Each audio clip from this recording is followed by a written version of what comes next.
what I'm trying to do, and I'm going to get more into it tonight, is laying down some foundations for the concept of how the Gedolei Yisrael have put together policy understandings of Torah. So the thing is that you have halacha and you have the details of halacha, and there's an idea of putting it together to create a package. Now, how exactly did they do it is the fact, as you see, there's obviously various different anhagas within Klal Yisrael, there's very different positions within Torah. The fact is that they all develop different methodologies of putting together policy. So the fact is what I want to do is look at the basic fundamental principles in laying down policy. So the thing I talked about last week with Hadach Lenar Al Pi Darko is that the starting point of looking at policy, because policy is really dynamic, is really looking at how you look at the individual, how you look at Torah's effect upon human beings. Once you say Hanach Lenar Al Pi Darko, basically saying, as the Gra said, that you take the individual's personality in consideration as you educate them, then there is a factor outside of the psukim, a factor outside of the corpus of information that has to be considered. So if you're actually looking at individual educational policy, you have to look at what kind of personality you're dealing with, which implies that Torah has an effect on each personality different, and how you bring Torah to an individual has to be tailor-made for that individual. That's what Hanach Lenar Al Pi Darko is. So it seems to say that there's some value in the individual that has to be considered in the development of an overall Torah policy. Who you're talking to, what happens in terms of humanity, and the reality is that there's certain aspects of that. One, it could be a de facto perception. In other words, the way you're going to get across anything to an individual is simply you got to take his personality and direct it to him. But the goal always has to be the same. It's just de facto recognition. This is what you're working with, so this is how you're going to try and get him to get to the same goal. Or it's a de jure concept. It's an idea that the individual, say de jure, it's inherent. It's de jure. It's a legal term meaning that's inherently. It's de facto means like post facto. It's like a b'diavad, okay, and de jure is like l'chatchila. So the fact is with the perception that you take into consideration the individual, and each individual has their own chetzah shel Torah. They become their own sefer Torah and their own individual. So the fact is you could just basically say, listen, if I'm going to have to deal with this person and try to teach him Torah, I have to find out what kind of person he is and deal with his psychological constructs to get him to follow Torah. So it's just saying the de facto situation. I mean, I got to see what he's like in order to find out how he can deal with the problem, i.e. his own individuality. Or it's a lechatchila concept. It's a de jure concept. It's the idea that every individual brings their own kochas to Torah, brings their own perception to Torah, and therefore every individual has a certain direction in Torah that's unique. And the fact is that itself is the beginning part of a certain policy consideration, which I'll talk about in a sec. But the fact is from the language of the Gra, I read the language of the law as much more lechatchila. Hanach Lenar Al Pi Darko means that you have to see who the kid is and teach him appropriately to bring out his personality. His personality is a factor in his relationship with Torah. But there is a possibility of reading the Gra as saying that it's only de facto. The only way you're going to be successful in trying to change this person to become a from person is by recognizing what he's like right now and figuring out how you can correct him. And you obviously not take on his real strong negative drives head on, but try and work with him. But the fact is I think it's much more l'chila, because the fact is that there's an individual play within Torah. And I think that comes out in the concept of Elu ve'elu. Okay, in the sense that Elu ve'elu basically says that there are many different drachim in Torah. Okay, Reshivim Panim Torah, or the fact is, and therefore a person may have a different perception than another person, which implies that their own being plays a role. And the fact that there can be various different perceptions implies that there is not just one right way, but many right ways, and implies that the reality of the distinction in human beings is going to have an effect in the reality of Torah. That Torah deals with the distinction of human beings. Okay, it doesn't deal with every distinction of human beings, but the fact is that if you say Elu ve'elu, and you basically say, like for example, this is a classic statement from Moshe Feinstein, when he basically argues about the concept of Elu ve'elu. He says, in the world of the secular, and I don't have the exact quote in English Moshe, I should have the quote, but the fact is, he says in the secular, a machlokas is inherently an indication of something wrong. Because in the secular there is absolutely only one right way. And therefore, if there's a machlokas, it involves a weakness or something wrong. But in Torah, it says exactly the opposite. He says, in Torah, there has to be machlokas. Because no human being is the same. No human being is the same, and therefore, the human being interacting with Torah is going to come out with a uniqueness as well. Because Torah ultimately is the result of a dynamic. We don't have a fundamentalist, monolithic view of Torah. It's not written in such a way, it wasn't presented in such a way as a concrete document says, don't do this is it. It was written in such a way that it has to be analyzed and opened up. In other words, the fundamentalists, for example, say you read the Bible, don't ask any questions. Right? It's like try and like put away your own mind. So you read it, like fundamentalist Christians, like you read it and don't and like forget your mind, don't think, just read what it says and try not to read into it. Lahavdil Havdei Abdollas, in Torah, we're told exactly the opposite. If you read it at face value, you're going to miss the point. All of Torah seems to be in the investigation and analysis beyond the original statement. It's the investigation analysis that brings out the thing, the underlying idea. So the point is, if you don't ask the right kasha, you're not going to understand what the pasuk is really saying.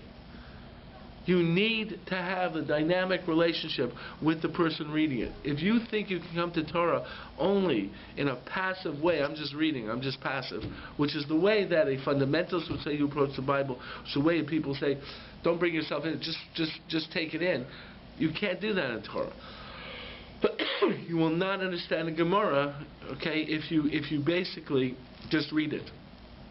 The only way you can understand it is if you investigate it. Yeah. Maybe I'm more of a secularist and that sort of right is sort of the looking at things. But like something, take for example something like Chol of Israel. Yeah. Some say it's a must. Some indicate it doesn't have to be, and they can both be right. I just find that very, very hard to comprehend. Mm-hmm. I guess in some terms of what is the truth. Mm-hmm. When you have seemingly direct opposites, then I find that difficult, if not impossible, to understand.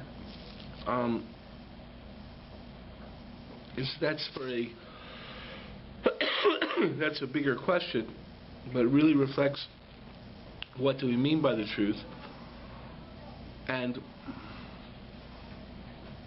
what is the value of the truth. Ramosha talks about emes kape shmaya and emes lahalacha. And he says emes kape shmaya, the truth is God knows. He knows the truth. But for us, our only thing is emes lahalacha, which means how we can understand the truth from our own mind.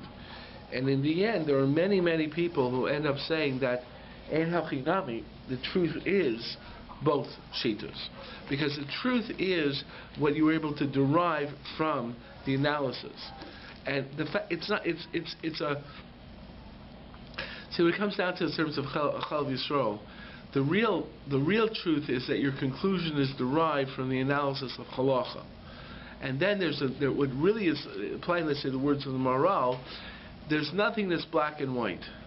there's a little bit of this, a little bit of that. The way I understand it is that if you take a situation, there's a lot of conflicting values in it. In a certain way, varying viewpoints within the halacha reflect the variant values in a situation. One highlighting one highlighting another one. They don't make the decision that way, but somehow when you look at it, there is some argument in that. So when you look at Chalav Yisrael, you look at the original rabbinic prohibition for Chalav Yisrael, you begin to understand that there still is a concept of why you want a Jew to watch it, and there's still a concept of why, Bizman Hazeh, when you have the government inspection, and there's no question that there's no pig's milk in the milk, there's an argument to say you don't need a Jew to watch it. You see both. So the fact is that this idea that there's a value like this and there's a value like that, that's reflected in the various different opinions within the halacha. But the point is in many ways, it's difficult for people to understand. You see, to me, it's almost like on a certain level, God is not interested in the absolute final action alone. He's interested in the thought, to some extent, behind the action and the way you got to the final action conclusion within the halachic process. And on that level, individuals who arrive at an action conclusion through a correct halachic process, even though there's disagreement, there is some recognition of some aspect of the values that are involved.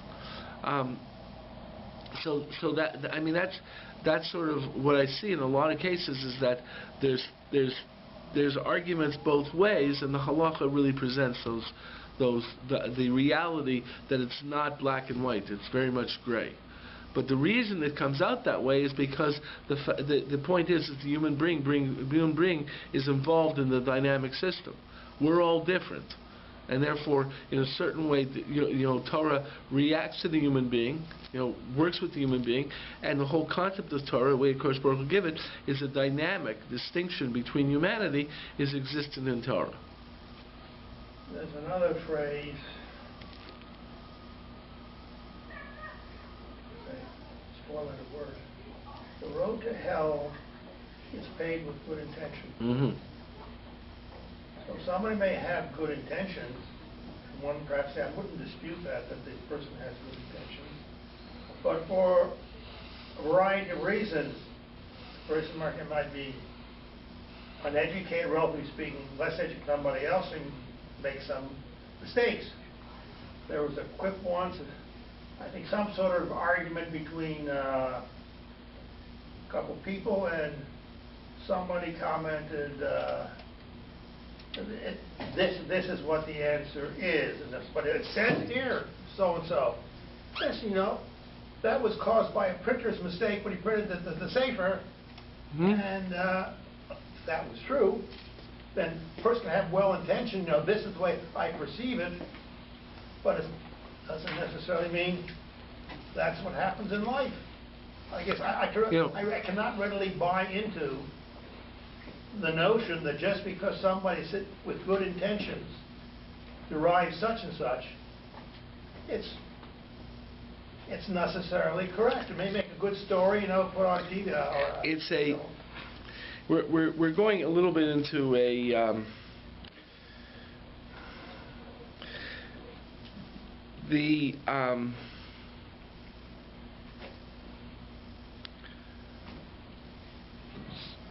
it's very, very hard to really define an action as 100% totally positive.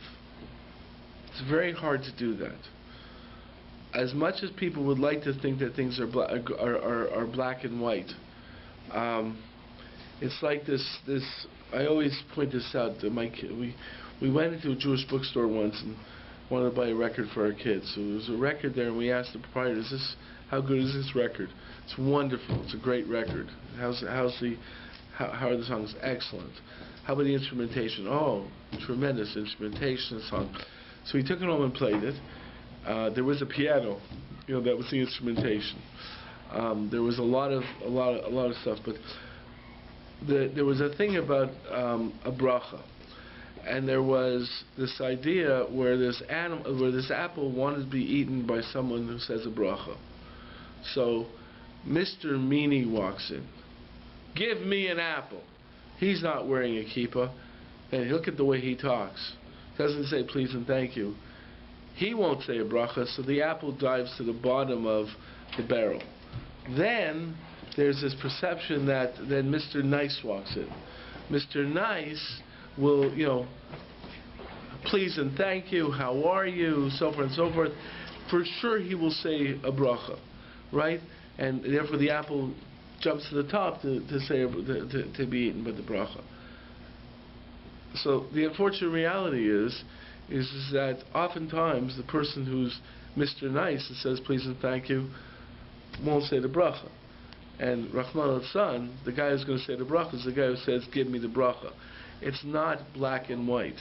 That's the reality of life. And the fact is, in a certain way, what I see from Elu ve'elu is the fact that the Torah recognizes this and brings out the human being in that involvement. And that comes out to the fact that the Torah is not do's or don'ts, but the Torah says, I want you to be involved. But rather than getting into the question of Elu ve'elu right now, I want to get more into the question of the use of the human being's involvement as a policy consideration. The fact is what I'm pointing out to you is the human being is involved in the Torah process. Okay? It's a dynamic relationship. So if that's true, the question exists is how do you look at the human being? Not just individuals, but how do you look at humanity as a factor in the Torah perception?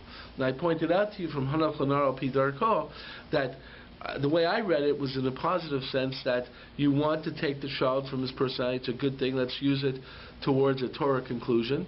But there are people who basically say that's what you have to work with, but you have to work with it at first to take him a certain way, but not that it actually has inherent value.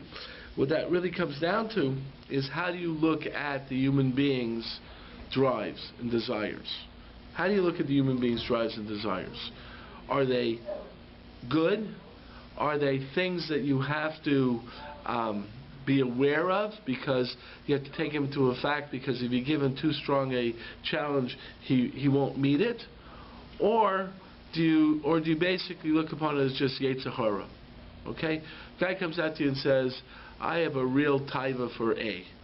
I have a real taiva for A. So how do you respond to him? Do you sit there and say that your taiva for A is irrelevant? Okay? It will not play a factor at all in how I'll approach this decision. I don't really care about your taiva. In fact, I don't even want to hear about your taivas. You should go home and control your taivas. Okay? And I'm not going to consider it in my analysis.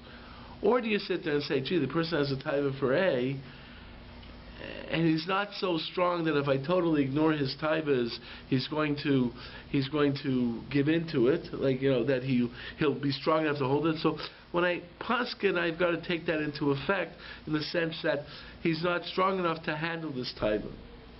Or do you sit there and say, if this person has this kind of taiva, maybe there's something about it that is positive out of it. Okay, now I pointed at this example, I think a couple of years ago, in terms of, let's say, a romantic relationship. And how you look at a romantic relationship. A person says, a kohen comes to you and says, I want to marry this woman, and I think she's usher to me. So how do you deal with it? So some person will sit there and say, you want to marry him? Good, it's a Yetzer Hara, forget about it. What, you want something? Because Baruch Hu said no, go home. Yeah, we all want it. I want a pork sandwich, who cares? Or do you sit there and say, gee, this guy, he's not strong enough to hold back in this taiva, boy, I better try and see if I can find a heter. I wish the kind of person that I didn't have to find a heter for, but he's like, and if I don't find it, he might just totally drop everything, and I'm motivated because he's not strong enough. Or you sit there and say, well, if he has a romantic interest, maybe there's something to it. Maybe there's something that he feels that has to be considered. Maybe this romantic feeling is something that I should take into consideration. And the Torah doesn't want to, I would say prima facie, the Torah doesn't want to not allow this individual to follow through on his romantic interests. I mentioned to you that this was, I think, a machlokas, that this kind of idea was a machlokas that I projected between Rav Yoshe Ber Soloveitchik, who felt was a tremendous, gave tremendous value to romantic feelings, to another gadol who basically said, so marry someone else.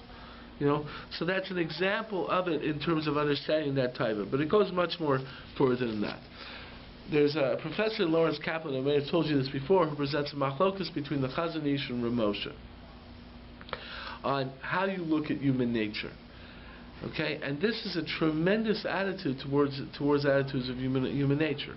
We're all human. We all have an aspect of human nature. So Rav Moshe believed that human beings, that the Torah is a positive way of meeting human nature. In other words, ultimately, the Torah is not in contradiction with human nature, okay, and that the Torah can give someone a good life as defined by human nature.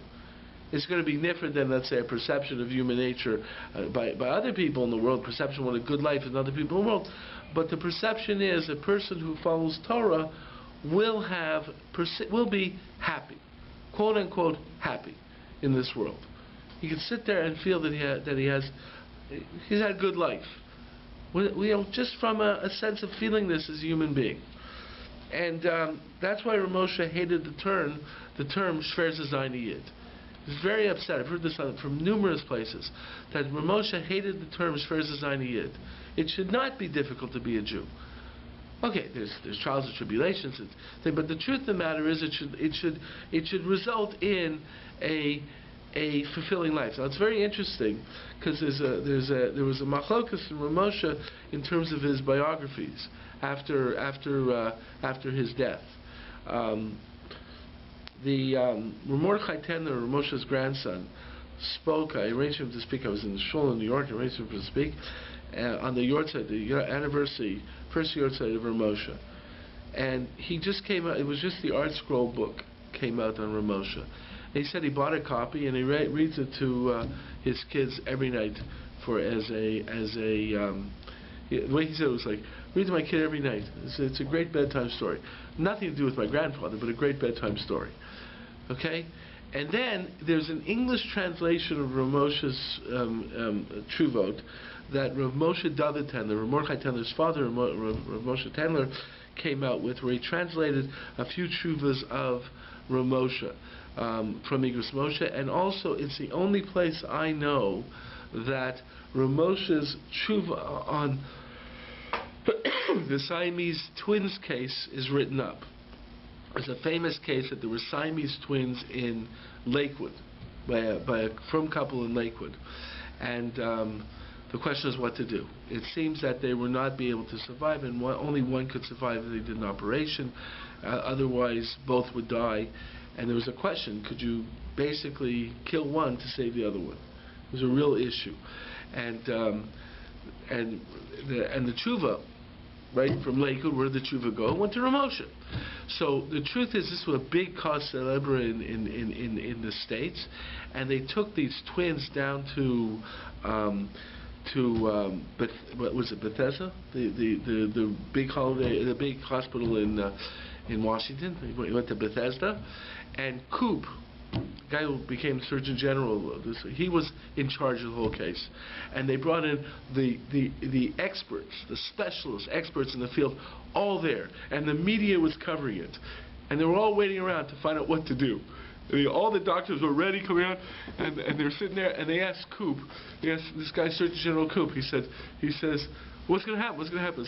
So it's like, he came out there and he says, this is a major ethical issue of what to do. And to be honest, I don't know what to do. But there's a little old rabbi in the Lower East Side, and when he tells us what to do, when he figures out what we should do and tells us what to do, then I'll know what to do. And Rav Moshe, basically, he was a famous Shuvah, but it was not written up in the Igros Moshe. The only place I ever saw it written up was in the English translation. And Rav Moshe's Shuvah was basically, for reasons, is that you could separate the Siamese twins, which meant basically that one of them would die, because the organs had to go in one of them. So he said you could separate them, effectively meaning that one of them would die and the other one would live. That was Moshe's truth.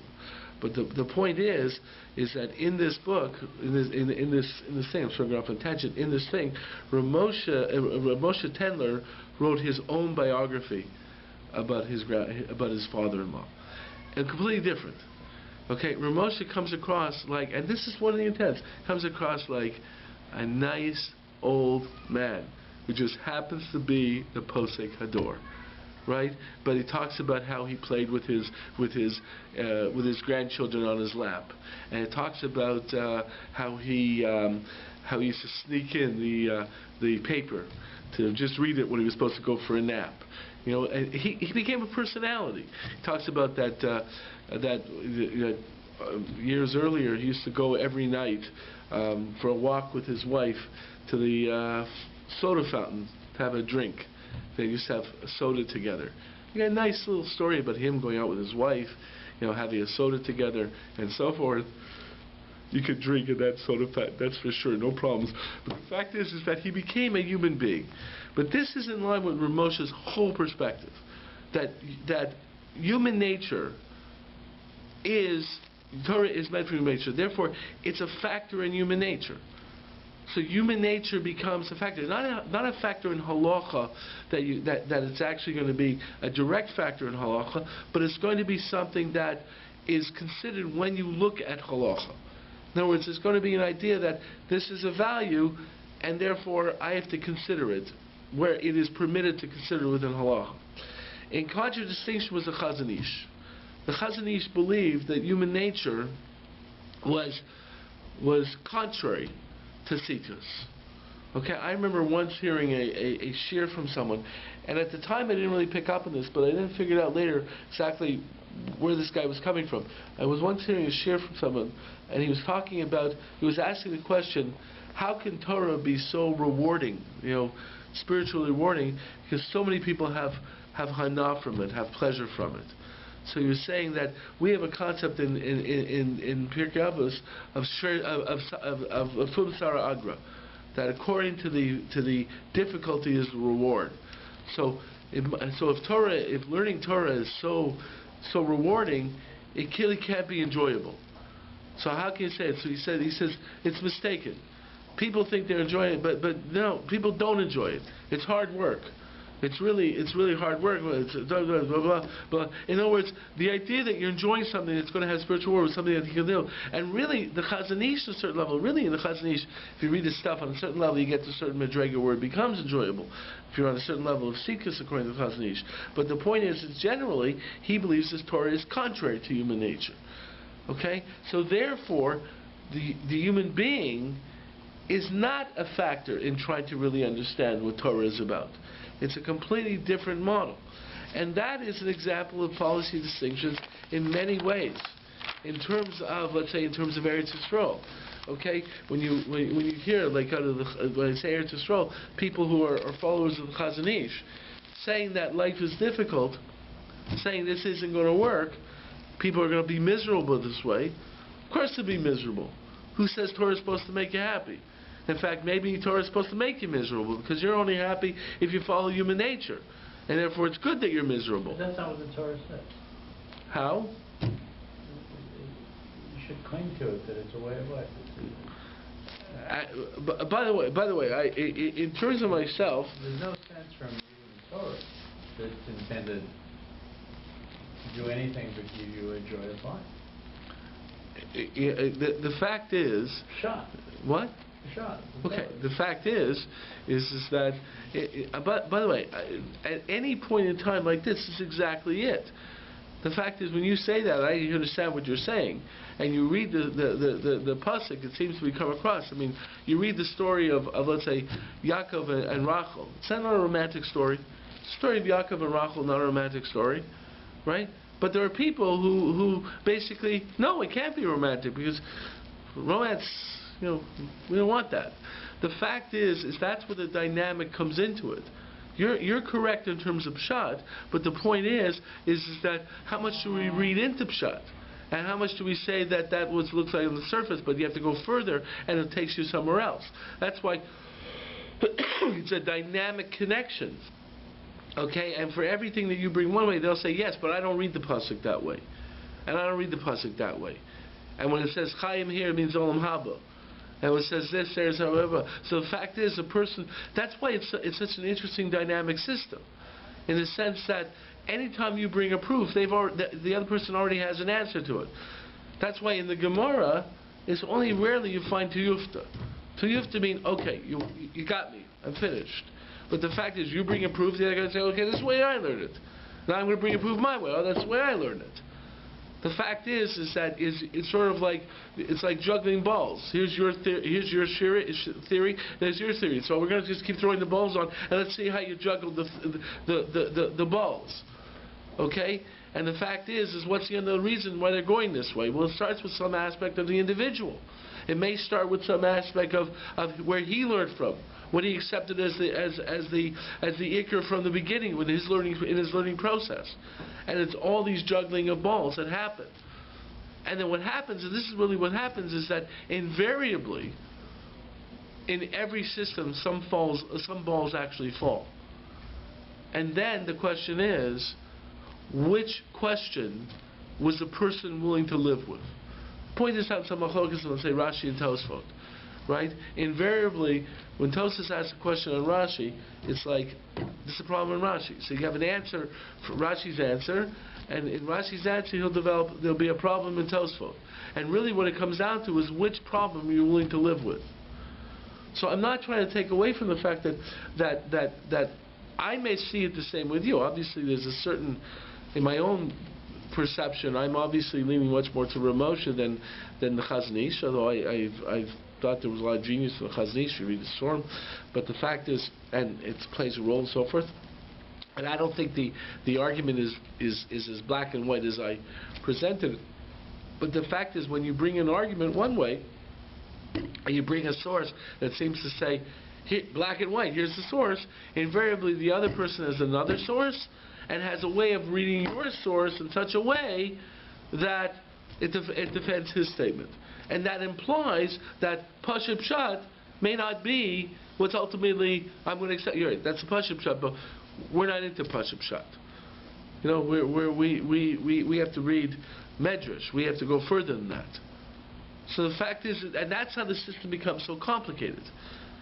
Because there's a lot, and that becomes a dynamic. So you get into it, you find out that two individuals are arguing on a much more fundamental principle that colored their whole way of learning.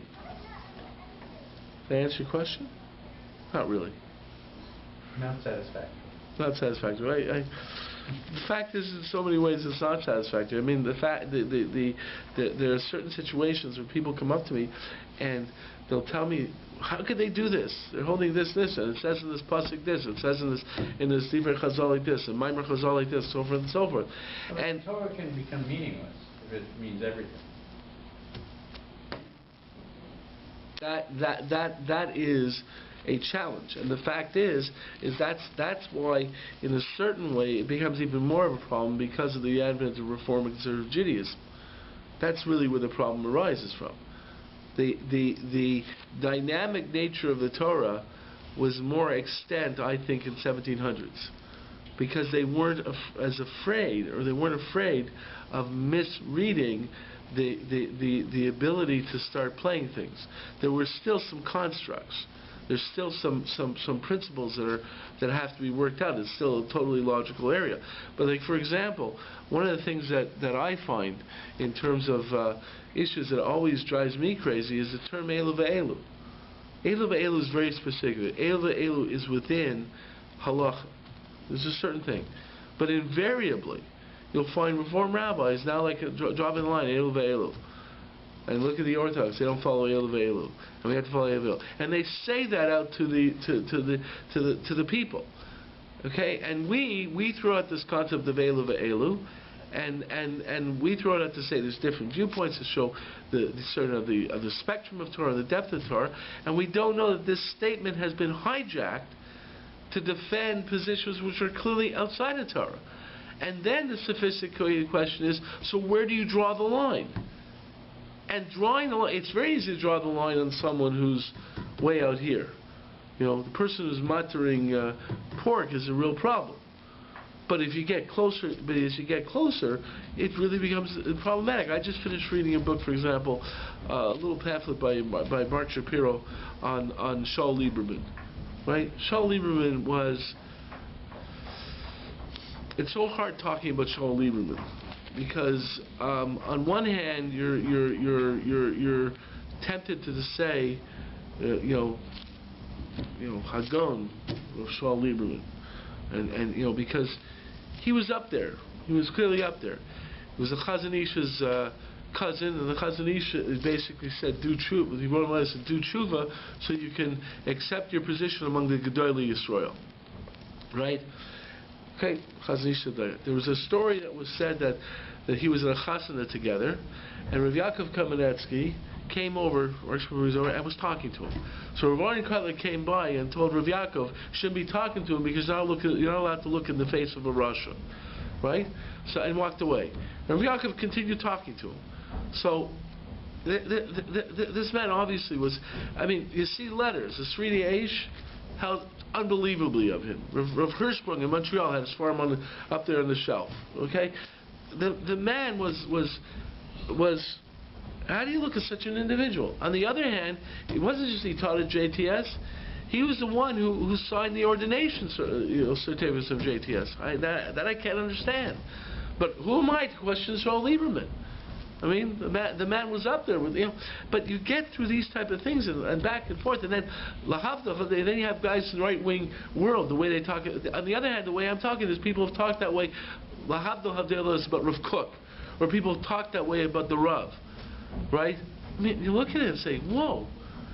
Right? How can someone talk this way about the Rav, Elu ve'elu, and then someone said, well, don't you say that way about Shaul Lieberman?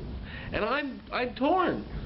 The fact is, the working them held that way. So what can I? So the truth is, I'm much more leaning towards an aspect of reading Elu ve'elu, but it's a problem when you start getting to things, and it becomes more and more difficult in our world, because it does get taken over by some, and it does become the possibility that you almost don't stand for anything. But the fact is, that's the nature of Torah. Therefore, there's a movement back to black and white. That's why there's so many codes. That's why people don't want to say over the halacha. That's why I've been told myself, because I'm very multifaceted and I say a lot of different things, I've been told myself that I remember one time I was saying someone to a guy in a Baal Tshuva place in Eretz Yisrael, and I really laid into the kid, whatever. Not a kid, and afterwards I was told by one of the Hanhala, he says, listen, nothing you said was wrong. Everything what you said was absolutely true. You shouldn't have said it. Right? Because the kid can't understand it. The guy wouldn't understand it. It's a real tough case. And when you look at policy, you begin to understand these shifts of policy. Begin to understand these aspects of the dynamic nature of policy. And all I wanted to do now is to spread out that a lot of it starts with how you look at the individual and the individual's involvement, and how much you value the individual's involvement. Does the human being, who he is, who she is that a factor?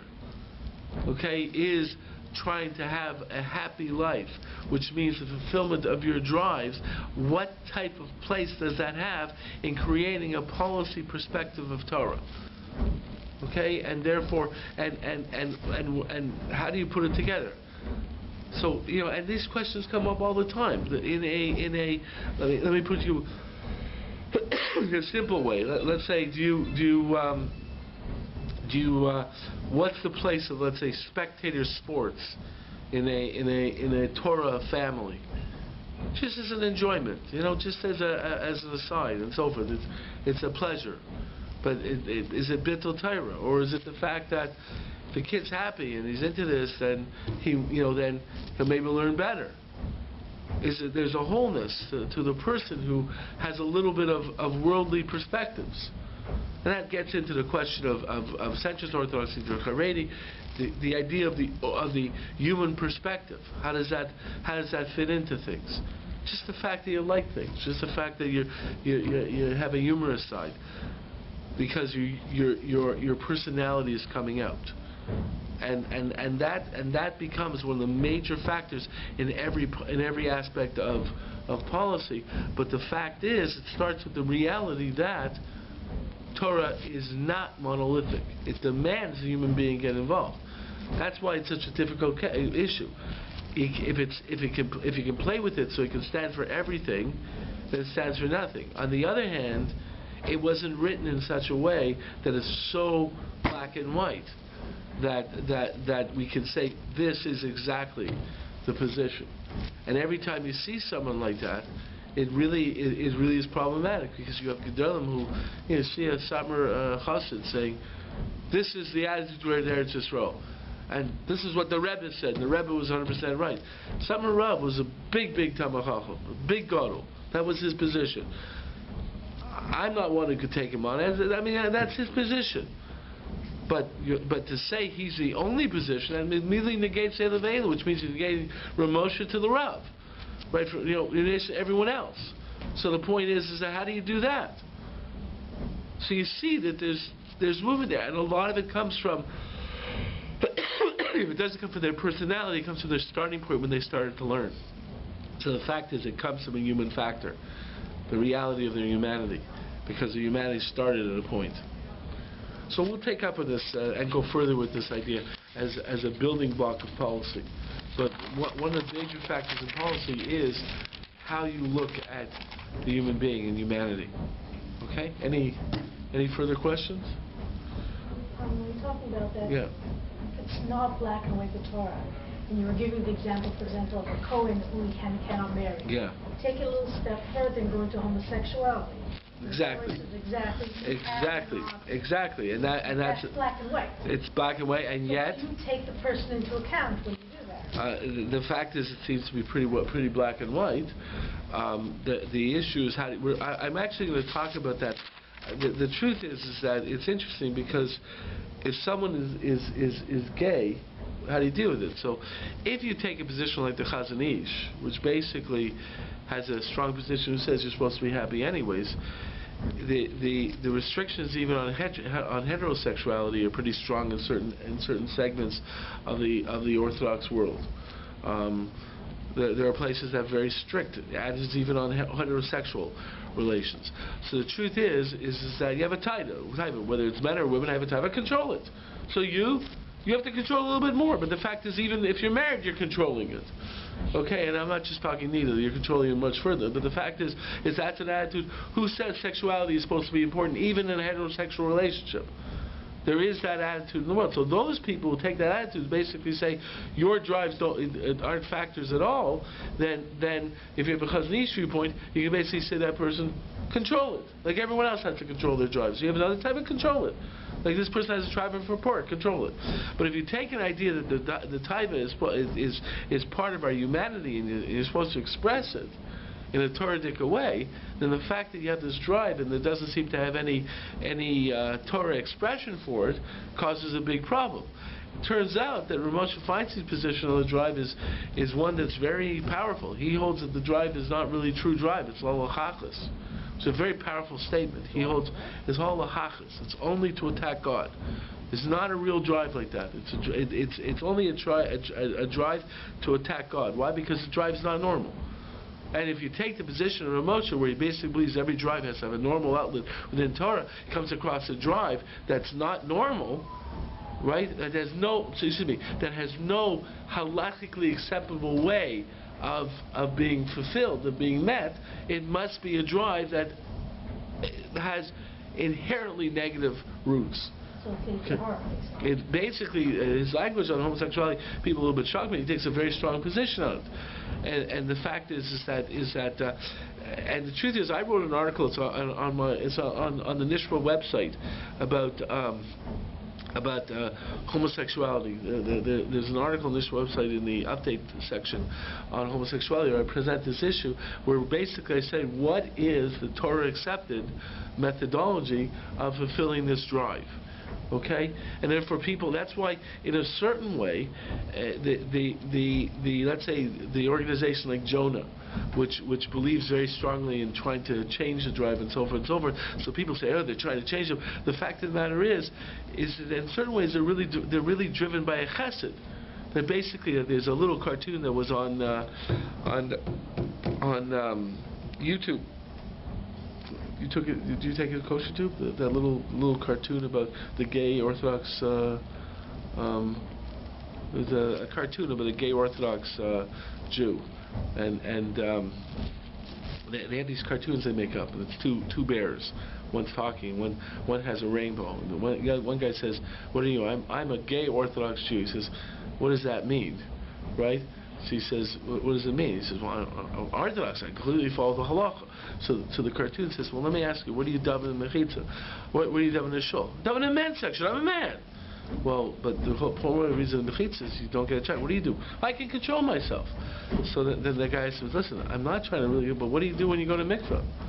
Where do you go? The men's mikveh or the women's mikveh? He said, what do you think? I'm a man. I go to the men's mikveh. He says, listen, if I was going to mikveh with a bunch of naked women, I don't think I'd have the right intentions when I went into the mikveh. So how can you go to mikveh with naked men?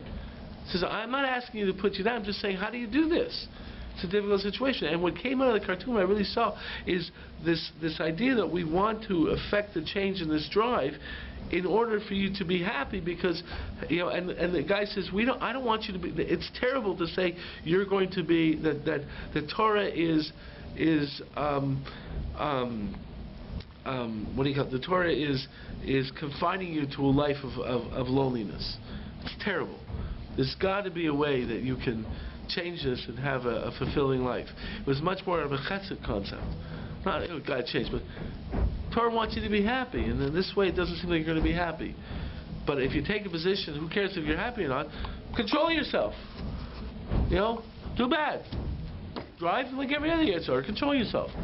It doesn't have fulfillment. So I mean that's where you get into these type of issues. In this, it gets much more into a policy perspective. But you're absolutely correct that there's, especially since there's an individual who has smicha from YU, who refers to himself as the gay Orthodox rabbi, which is a tremendous problem, because he has smicha from YU. You could say he's an Orthodox rabbi, but the fact of the matter is he takes positions that are clearly connected halacha and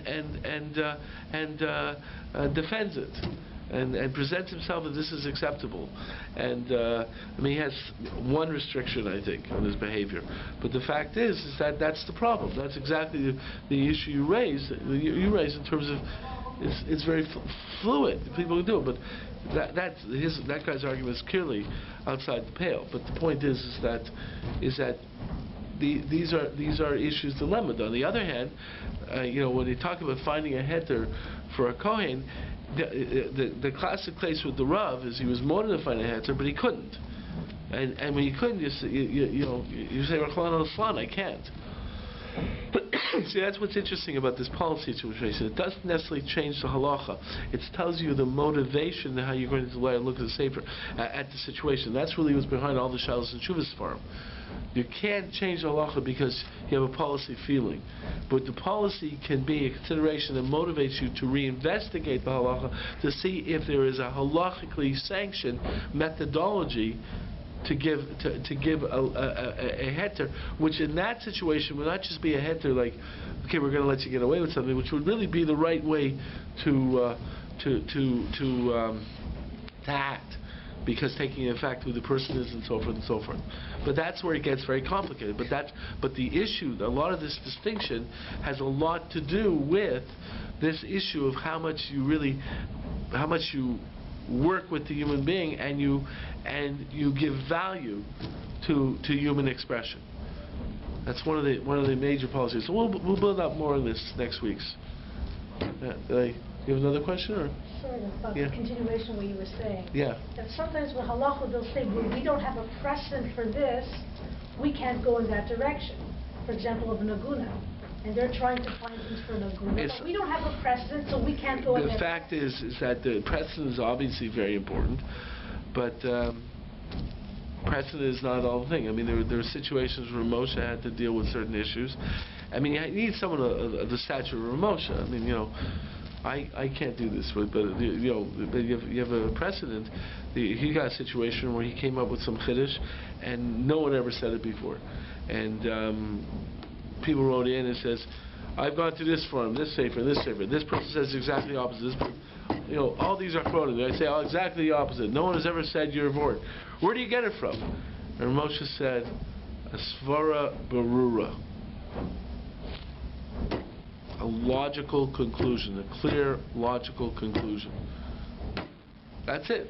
So so there is some movement. Okay, there is some movement. But you need a Ramosha to make that movement. But the fact is that, we call Sforim out there Chedushim, coming up with new ideas. We have a lot of Shalos and Shuvas Sforim. And every one of those Shalos and Shuvas Sforim basically there was a question, and there was a lot of issues on these questions, and people wanted to say, and there were certain situations where we got to try and find some way to make this work within halacha for a variety of reasons. This gets into policy situations, and the great poskim basically said, yes, in this situation there is a halachic argument. That situation there isn't, but there is a halachic argument. And that's one of the motivations, and a lot of it has to do with how much you really care for it. Like in a guna situation, it's very much the same thing. A guna is because it's pretty well clear cut that we do not want to leave a woman unable to get married. It's a terrible feeling. They say that because it's a terrible human situation. So that's why there's a tremendous amount of attempt to find a term. And it's changed from a point in time where we say, here's the law. There's, we talk. There was one gadol who had 10,000. They say 10,000 aguna situations after the First World War, and he was matter every one of them, right? But that's clearly clear cut. But the fact is this is one of the issues. How do we start caring for things and so forth and so forth? So these are somewhat of the issues involved. But it comes up. But a lot. This is some of the policy issues. But a lot of policy issues. How much do you respect the drive of human beings? But and that's the argument from homosexuals. Yeah. The Shalos and Shuvas, first of all, edited, and secondly, is there any correspondence between, say, Reb Moshe and whoever asked the question? Yes. Clarification? Well, in certain ones, between the individual asking the question, but that one, the Shalos and Shuvah, the actual thing in the sefer would be the actual psak. So the actual correspondence for clarification, I don't think I ever really saw that, but in the defining of the situation, it would have already been clarified. There is, though, some correspondence between Gedolim. Like, for example, Ramosha's famous heter on a non-husband, what do you call it? Non-husband,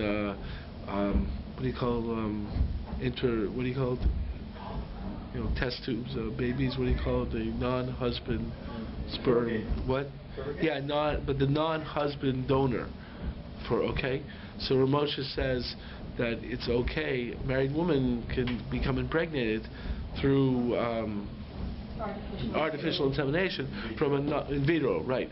From a non-husband donor. Got tremendous problems. Satmar Rav attacked him vehemently about it. There was a tremendous amount of problems. The interesting thing, Ramosha never said you should do it. Ramosha said halachically it's okay, but I would not recommend it, because you got to really check whether the husband could really handle it, because he's going to have a kid that's not his. Could the husband really? That really shows where Ramosha dealt with humanity. He said, I'm saying that it's technically okay, but I've never actually told someone it's okay. Technically it's okay, because I've always said you got to get permission from the husband and so forth, and then you got to make sure that husband really okay and so forth. But he says I never really ever told anyone they could do it. But theoretically came with the idea, but he got tremendously attacked. So there is... is the religion of the donor a factor? It could be. I don't think Moshe deals with it, but it could be. It could be as a factor. But the fact is it's interesting, because that gets into whole issue. That might get to a whole other issue with how you really define what defines a father, and stuff like that. there's issues, what defines a mother, what defines a father, things like that. So the fact is that it could be. In certain ways, you may even want a non-Jewish one because we have less problems with sisters, brothers that way, Because anyways, that's another issue. But the fact is there is correspondence. There's one Rav in Switzerland, or Rabbi, who really laid into Rav Moshe and attacked him, and there was correspondence between Rav Moshe, going back. Okay, you attacked me on this one. Well, guess what? He says, what about the Sefer Chassidim? He says, I think you should reread the Sefer Chassidim. It's nothing to do with what you're talking about. The fact is, so you have some correspondence back and forth. So, so there is something like that. Yeah. I meant before the answer was given. Yeah, there might be. I don't know if they're. It's in the truth, but it might be included in the information. I'm sure there is clarification demanded. I know that with medical issues, he used to speak to his son-in-law, who was a professor of biology, and ask him a lot of issues. And he'll mention the tshuva that, in speaking with my son-in-law, he's explained to me like this and this and this. So there is some idea, but he'll refer to the information. But you don't say, here's the question he asked back, this question, so that it would be in the final conclusion. In terms of the other question, in terms of editing. That's a real good question. Most likely, before it's published, the author goes over it. It's like, and make sure that before publication, if the article, if it's published posthumously, that raises a lot of issues because it might be edited by someone else, and then the issue comes up whether the editing may have put in another sort of what do you call it? Spit on it, which is the issue with the last volume of the Igros Moshe, which came out posthumously and were edited by Rav Moshe's two grandchildren. So a lot of people take the last volume a little bit differently. Yeah. So if you have a question, if you're a rabbi, yeah, and you have a question that you've been asked by one of your congregants, yeah, and it's exactly what Rav Moshe customed on, yeah, can you rely on that? You don't know all. It seems that all the facts are the same, but you don't know all the correspondence that went on back. No, it's interesting because Mordechai Tendler told me once that a lot of people don't know there's a Torah Sheba'al Peh that goes with the Igros Moshe as well, and a lot of people, and there is. The fact is if you look at it at Rav Moshe in his Hakdama to Igros Moshe, he basically states, don't just rely upon me. Learn it yourself, and if you agree with my svara, then kol kavod, but don't just rely on me. My own attitude, obviously, is,